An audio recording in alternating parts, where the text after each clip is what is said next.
Pensar a reforma não como uma mera redução de custos. É inegável que a reforma foi feita para reduzir custo para a empresa. Eu acho que ela tem pecados capitais.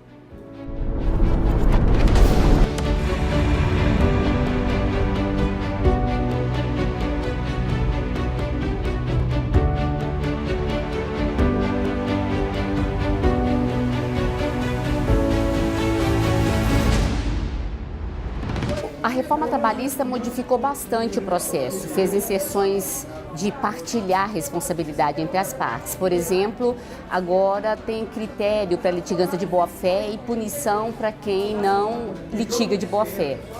E com relação aos direitos dos trabalhadores, vários direitos foram extintos, retirados dos trabalhadores.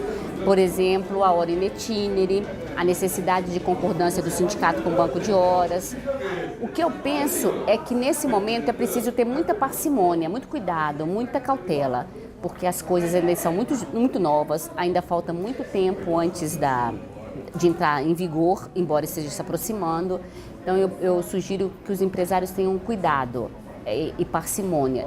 É um momento de tentar entender quais são os efeitos, qual é a dimensão da reforma. Penso que o empresário se beneficiou mais. A CLT foi criada para proteger só o empregado e agora a reforma faz uma partilha de responsabilidades. Tira vários direitos dos trabalhadores para deixar o contrato mais barato para o empresário. E no tocante ao processo faz o mesmo movimento, faz o empregado virar responsável por litigâncias exageradas e irresponsáveis. Então foi uma reforma com nítida intenção de beneficiar os empresários. Quando ela disse isso na conversa aqui no auditório, quando ela não trata da questão sindical, da liberdade total de criação de sindicato, da não interferência do Estado, conforme há muitos anos a Organização Internacional do Trabalho prescrevem, sugerem, aconselham, que é o que ocorre no mundo inteiro, né? Não foi tocado esse ponto, porque há a questão do negociado prevalecer sobre o legislado. Muito bem, ótimo, que seja assim. Agora, quem vai negociar? Esses sindicatos que estão aí, 16 mil sindicatos. O Brasil não é um país sério com 16 mil sindicatos, assim como não é um país sério com 50 partidos políticos. É a mesma coisa que existe e que se discute hoje na questão da reforma política, é a mesma coisa no âmbito da relação de trabalho. Existem 16 mil sindicatos de empregados e mais de quase 5 mil de empregadores. Quer dizer, o sindicato das empresas que fabricam botão, camisa de manga curta, manga comprida, quer dizer, não tem sentido. Então, para todos entrarem em um consenso, Pois é. cuidar dessa lei e colocar a lei em prática, você acha que é difícil? Sim, porque não há uma legitimidade de representação para a negociação. O negociado não vai prevalecer sobre o legislado? É essa a ideia que se quer construir? Perfeito. Mas quem vai fazer a negociação? Está legitimado? Representa efetivamente o trabalhador lá da ponta ou o empregador? Nós sabemos que o nível de sindicalização não chega a 10%. Então, digamos, os empregados no comércio em Ribeirão Preto. Quantos são, qual é o número de empregados? Digamos, 5 mil. Quantos desses 5 mil são filiados ao sindicato? Se não tem afiliação, se o sindicato não representa a categoria para negociar.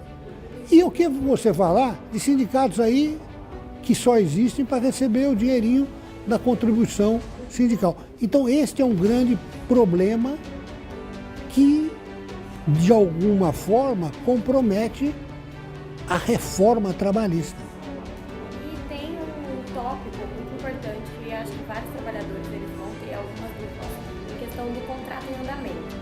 Se eu estou trabalhando numa empresa, no meu contrato, eu já estou contratado há algum tempo, ele vai ter alguma modificação, ele vai continuar da mesma forma de quando eu fui contratada? Como vai ser? Muito bem. Esse é um ponto de alguma discussão.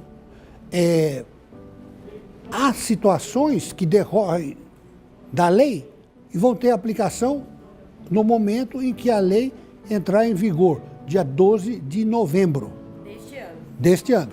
Então, por exemplo, a questão das férias, fracionar as férias, não poder, ou agora vai poder para quem tem mais de 50 anos, quem tinha mais de 50 anos não podia fracionar as férias.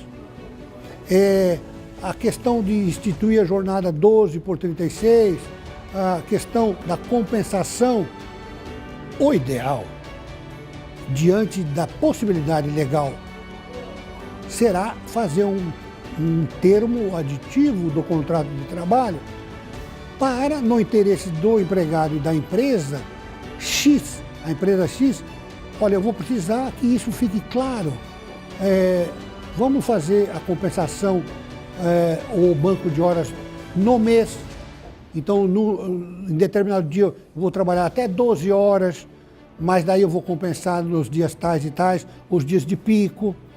E isso já pode ser deixado por escrito. Exatamente. A empresa e o funcionário. Isto é importante. Tudo, se houver, como eu disse, transparência, boa fé, o empregador e o empregado podem negociar e podem deixar claro para não haver problemas. Eu queria a opinião do senhor, principalmente, sobre a reforma trabalhista. Você acha que a reforma ela vai acontecer? As empresas elas vão acatar essas novas leis ou você acha que vai ficar só no papel? A reforma trabalhista está iniciada com aquilo que o Congresso Nacional aprovou. A aplicação está prevista para a partir de novembro. Eu entendo que é irreversível, até pelo comprometimento dos políticos com a nação brasileira, sob o ponto de vista de que vai oferecer mais emprego, vai recuperar empregos que foram extintos e vai combater os milhões de brasileiros que estão desempregados. É o que todos desejamos. Agora, a grande reforma trabalhista vai vir a partir de novembro, quando começarem a ser objeto de uma revisão as decisões da Justiça e as leis que foram criadas pelo Legislativo ao longo de 74 anos da CLT. Existem hoje cerca de 520 leis paralelas à CLT. E existem mais, perto de 65 mil artigos dessas 520 leis. Só aí são 56 CLTs. E existe mais toda uma quantidade de decisões da Justiça que se aplica como se fosse lei. São súmulas, são decisões do Judiciário Trabalhista, em torno de 1.531 decisões, que seria quase que uma outra CLT.